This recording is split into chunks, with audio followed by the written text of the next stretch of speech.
Aku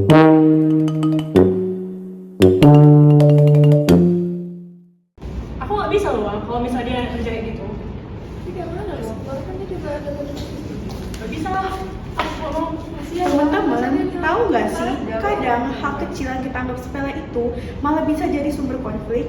Kadang cuma barang kecil, kebiasaan kecil, tapi ujung-ujungnya malah ribut. Nah, jadi teman-teman, dalam psikologi komunikasi, konflik itu muncul ketika dua orang merasa tujuannya terganggu.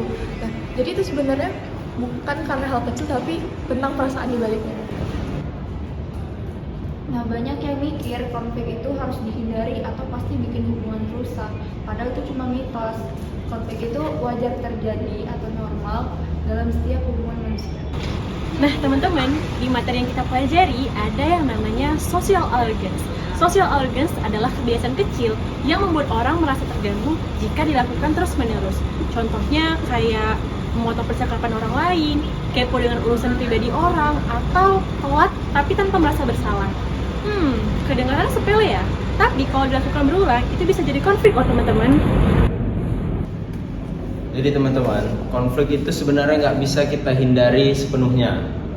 Mau di rumah, di kampus, di sekolah, bahkan online aja, konflik itu pasti ada.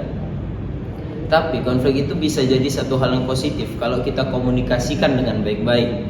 Tapi memang konflik bisa jadi hal yang negatif kalau komunikasinya itu saling nyerang.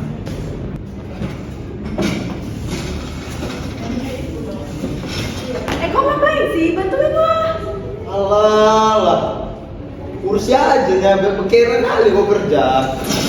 Nah, ini contoh konflik yang awalnya kecil. Itu bukan cuma karena kursi, tapi karena rasa capek, gak dihargain, dan respons yang kurang baik. Nah, cara yang paling disarankan adalah strategi win-win. Dua-duanya saling dengerin dan cari solusi biar sama-sama nyaman. Ayo lo bantuin, kan kita pengen banget pagi. Oh ya, sorry, aku bantuin ya. Maaf ya.